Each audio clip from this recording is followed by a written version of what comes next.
Namaskar. A warm welcome to World News and Indian Perspective on All India Radio. This is R.S. Raghu, and with me is Aditi Lumba, bringing glimpses of the major developments of the day from across the globe. Over the next half an hour, we shall bring you the latest from the world of politics, economy, sports, entertainment, and more. The headlines. India supports all peace initiatives of Afghanistan, hopes for immediate and comprehensive ceasefire, asserts External Affairs Ministry. Afghanistan raises grave concerns in the international community over the Taliban's attacks on its cities as extended troika conclude Doha meet. Poland's parliament passes controversial legislation restricting legal claims of properties confiscated after the Second World War. India attaches high priority to easing of travel restrictions for Indian nationals, says External Affairs Ministry. Hundreds of firefighters battle blazes in Greece as wildfires ravage several areas. And Rohit Sharma scores an impressive 83 on day one of second cricket test against England at Lord's.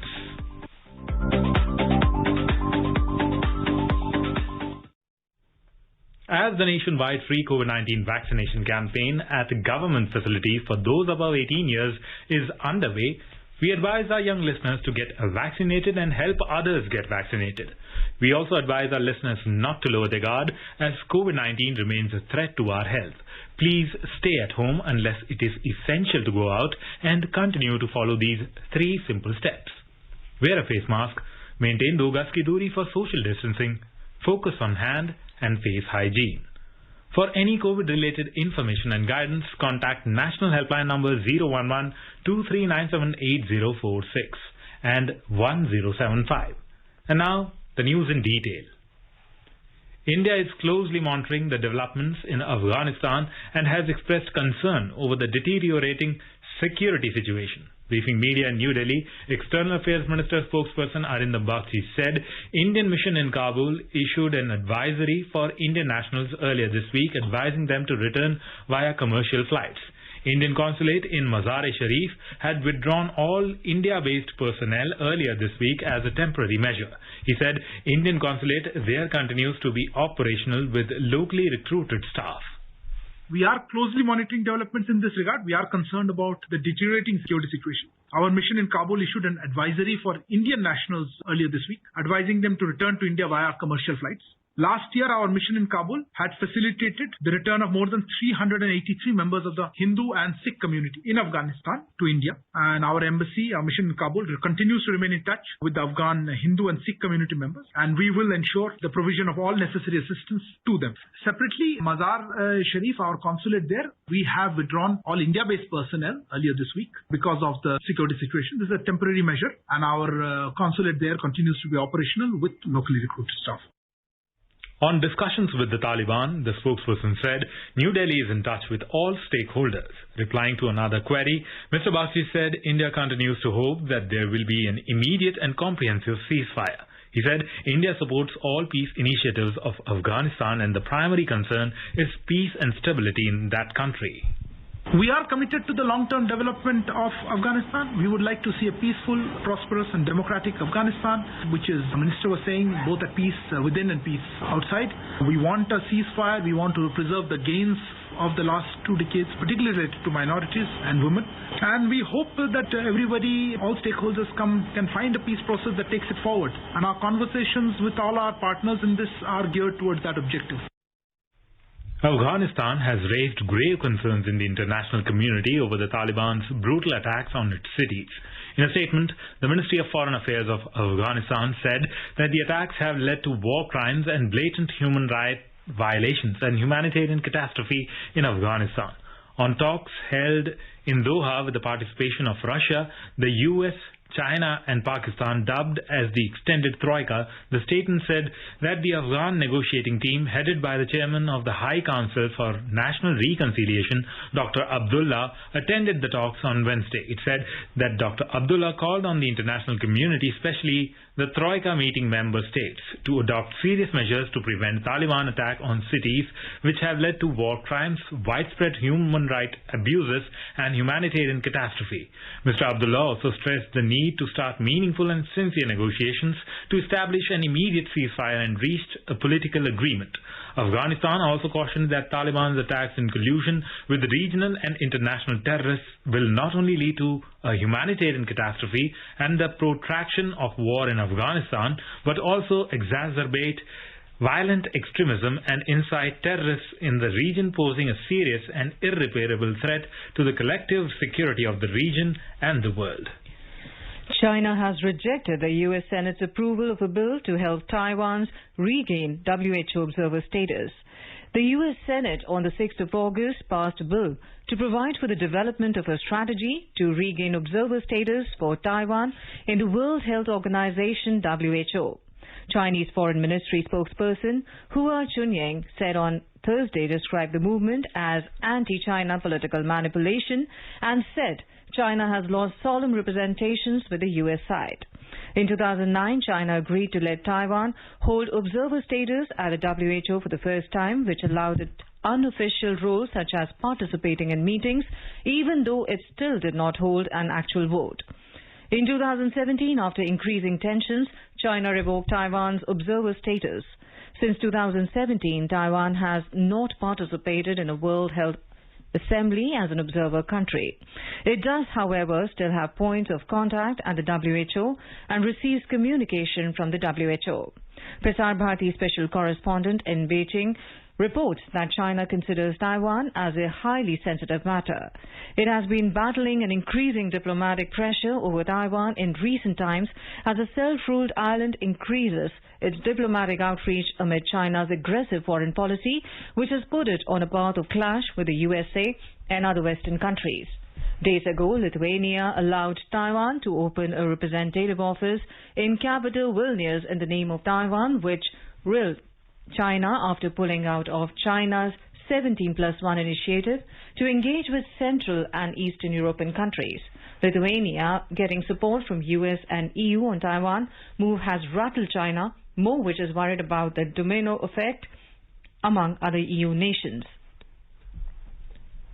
Meanwhile, the United States welcomed the visit of Israeli Foreign Minister Yair Lapid of Morocco for the reopening of the Israeli liaison office in Rabat.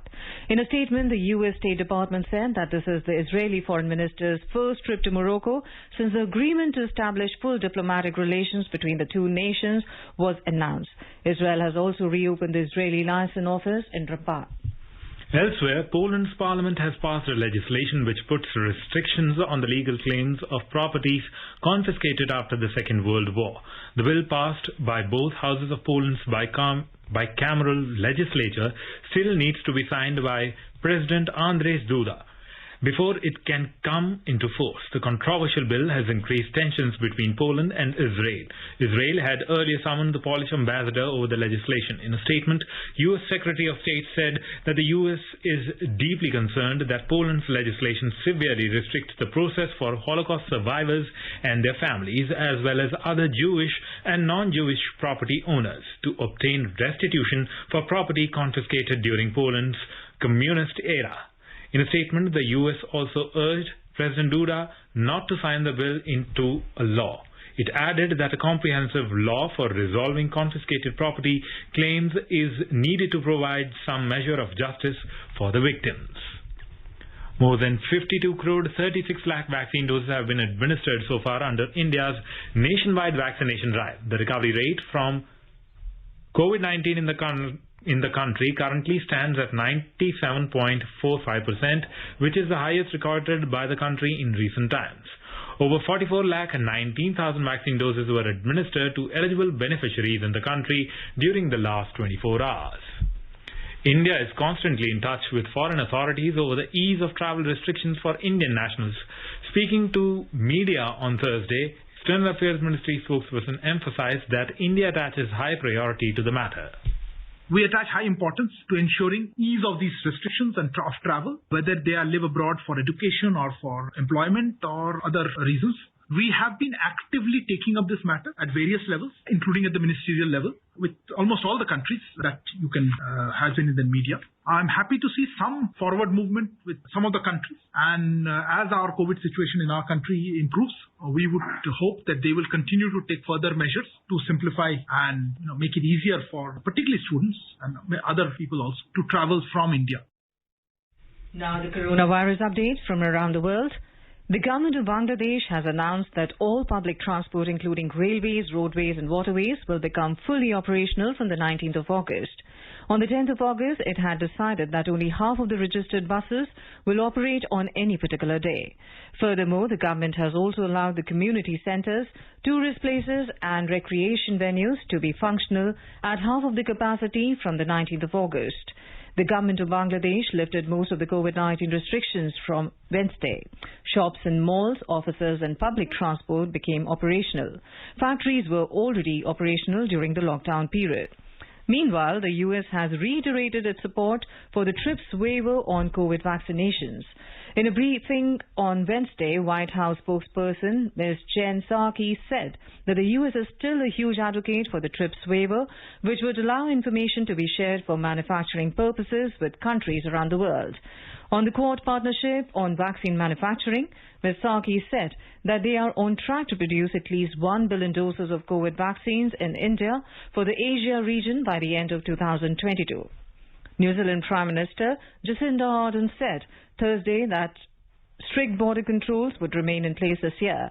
Ms. Ardern, however, said that a phased reopening of the international travel would be possible in 2022. Australia's capital, Canberra, ended a 7-day lockdown on Thursday after a single COVID case was detected in the community. In today's Hotspot section, we take a closer look at the developments in Afghanistan and its ramifications.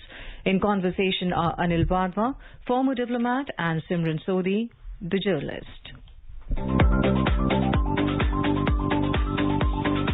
Ambassador Wadhwa, when we see the rapid changes in Afghanistan and we also see that the Taliban seem to be gaining ground quite fast, how do you, one, assess the situation in Afghanistan, and do you feel that this is also a cause of worry for most regional nations and global nations also like the US?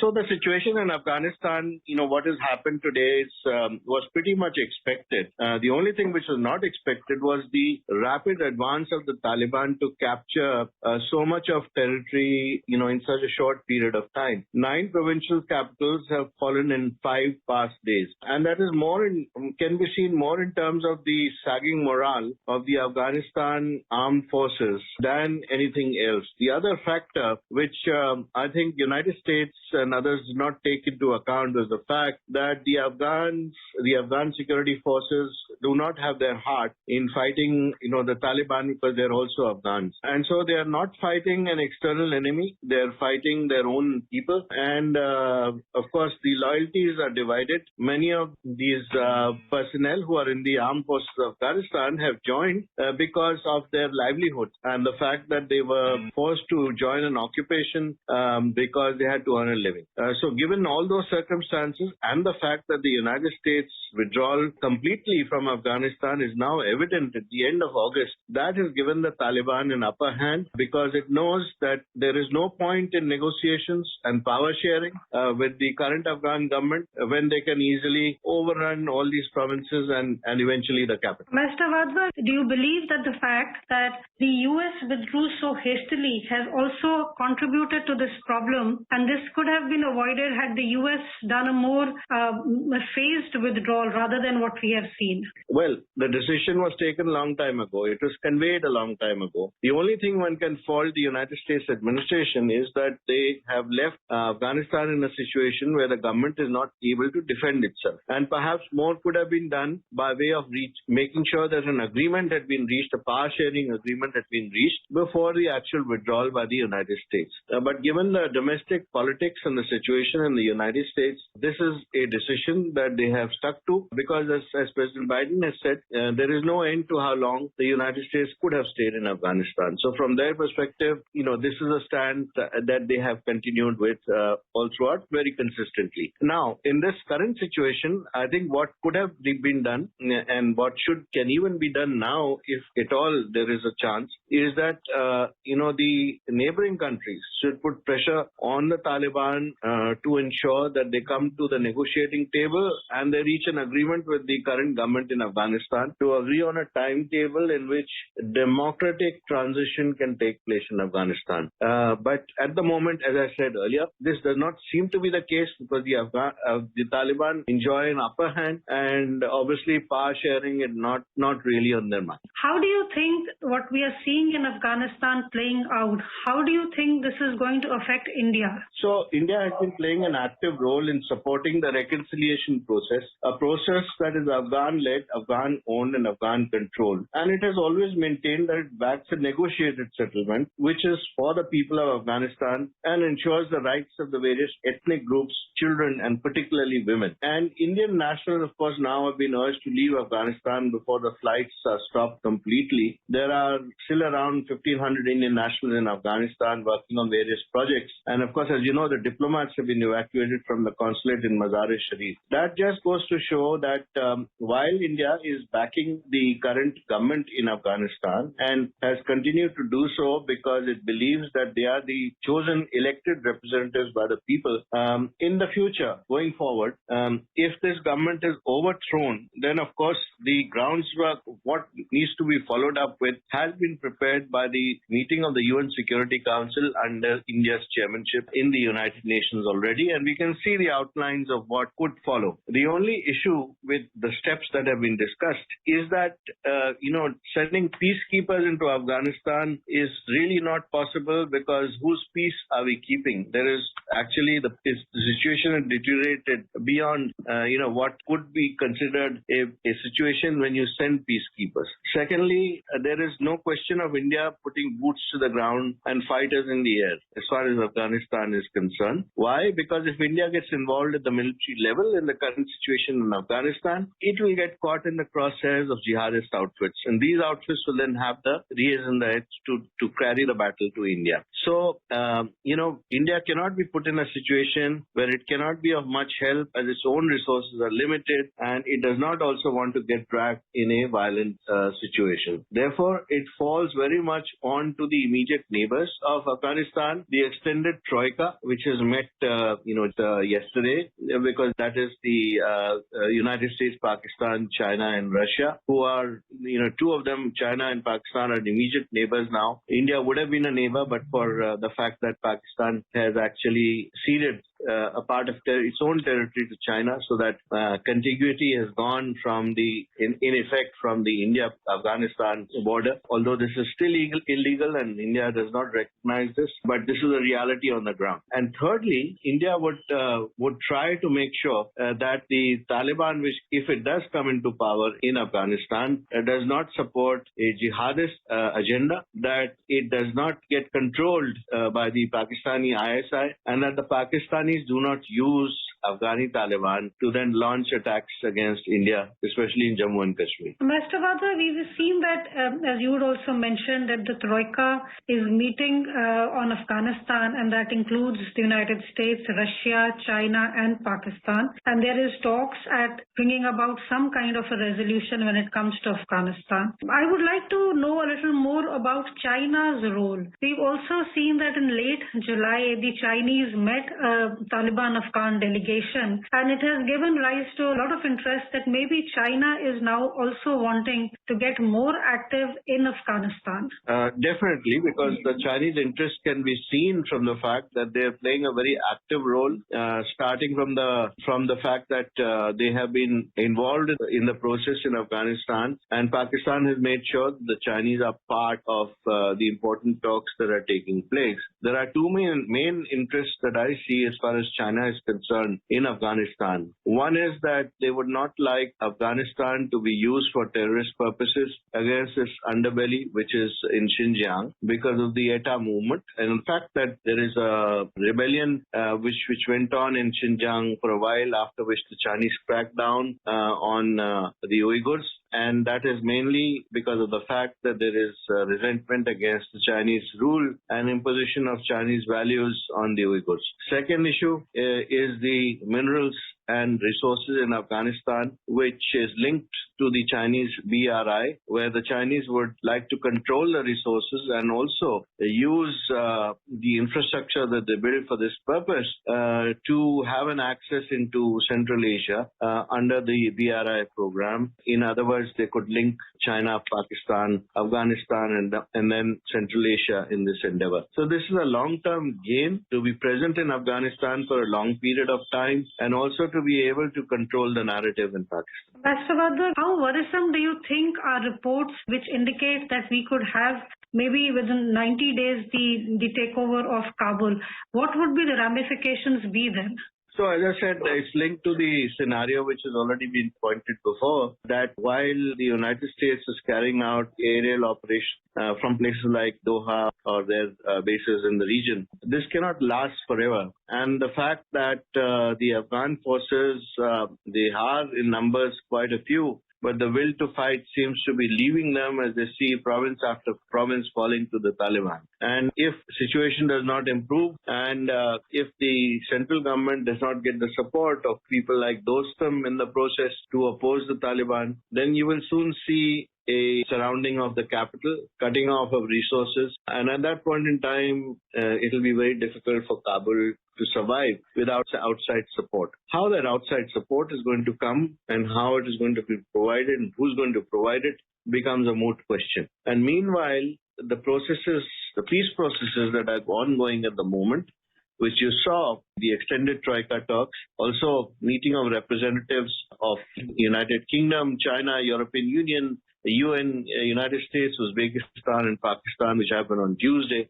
And then the meeting which took place today, in which Indonesia and Turkey, very interestingly, also took part. All these are processes in which countries who are interested and involved in Afghanistan in the past are trying to bring about a reconciliation and trying to see if the Taliban will see reason, give up violence, and also do not come to occupy Kabul in an illegitimate manner, which will make it very difficult for countries around the world to recognize the regime. That doesn't mean that, others who are interested in gains from the Taliban will not do so. But it will create quite a complicated situation, and nobody wants that situation to arise at the moment. So as I said, situation is still very fluid. While the U.S. assessment might be true to an extent, it may not come about if there are other developments. With this, we bring today's discussion to an end. Thank you.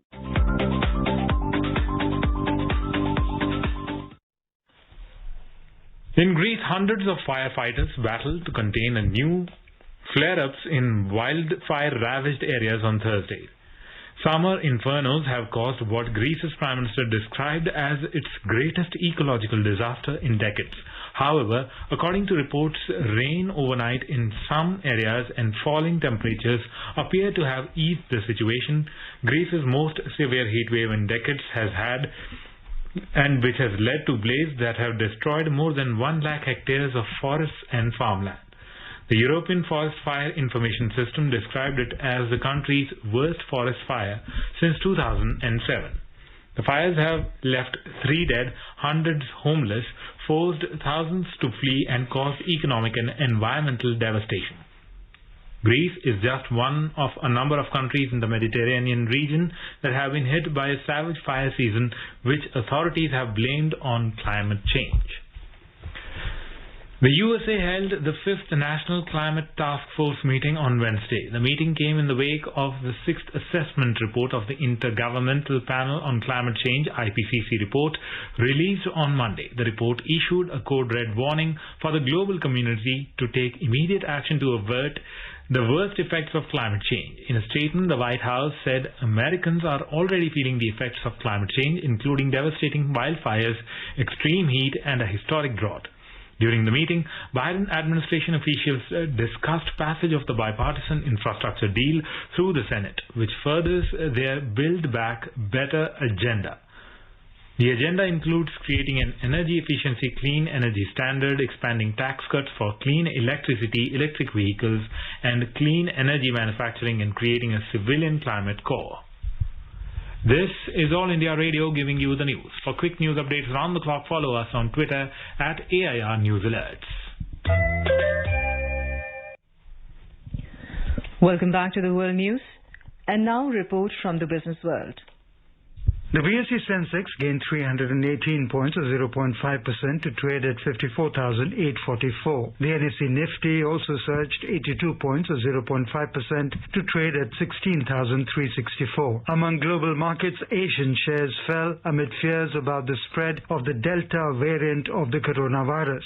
Asian stocks slipped even as the U.S. inflation eased for July, and investors showed confidence in the U.S. stocks considering that Federal Reserve would not rush to reduce its economic support. Hong Kong's Hang Seng declined 0.5% and South Korea's Kospi fell 0.4%. China's Shanghai Composite Index and Japan's Nikkei slipped 0.2%. Singapore's Straits Times added marginally by 0.1%. European stocks were mixed and trading in a narrow range in intraday trade. Oil prices fell around 0.5% as the International Energy Agency said the spread of the Delta variant of the coronavirus would slow the global oil demand recovery. In intraday trade, Brent crude was trading around $71.20 per barrel. Back home, gold prices fell 40 rupees at multi-commodity exchange for October contracts in sync with losses in the international markets. Gold was trading at 46,351 rupees per 10 grams. Silver prices also declined 300 rupees to trade at 62,470 rupees per kilogram for September contracts when reports last came in. In the forex market, the rupee strengthened 19 paise to close at 74 rupees and 26 paise against the US dollar. Rajesh Lake for World News, All India Radio. China has unveiled its 2021-25 five-year plan outlining tighter regulatory measures for private companies. The blueprint, which outlines regulation of much of its economy, says new rules will be introduced covering areas including national security, technology and monopolies in the world's second-largest economy. The plan was released jointly on Wednesday by China's State Council and the Communist Party's Central Committee. Prasar Bharati special correspondent in Beijing reports that the plan comes soon after Beijing started targeting the technology and education industries. Moving on to sports, in the second cricket test match at Lord's, India were 228 for the loss of 2 wickets in the first innings against England on day 1 when reports last came in. Opener Rohit Sharma lost his wicket after scoring an impressive 83 runs. Earlier, England's skipper Joe Root won the toss and asked India to bat first. Now let us take a look at the major developments around the world as reported in the foreign press. Washington Post says Google's new time crystals could be a breakthrough for long-awaited quantum computers. The Guardian reports Zambia's democracy at a tipping point as army deployed on polling day. Sputnik News writes, Lithuanian official confirms important data stolen from country's foreign ministry. South China Morning Post says China-Russia railway bridge on track for first test run. Financial Times reports China unveils 5-year plan to strengthen control of economy, and Gulf Times reports Qatar participates in GCC meeting on human rights. A quick look at the headlines once again. India supports all peace initiatives of Afghanistan, hopes for immediate and comprehensive ceasefire, asserts External Affairs Ministry. Afghanistan raises grave concerns in the international community over Taliban's attacks on its cities as extended troika conclude Doha meet. Poland's parliament passes controversial legislation restricting legal claims of properties confiscated after the Second World War. India attaches high priority to easing of travel restrictions for Indian nationals, says External Affairs Ministry. Hundreds of firefighters battle blazes in Greece as wildfires ravage several areas. And Rohit Sharma scores an impressive 83 on day 1 of second cricket test against England at Lord's. India is celebrating the 151st birth anniversary of Mahatma Gandhi. Before we end, let us listen to his favorite bhajan, Vaishnav Jan, by artists from Mexico.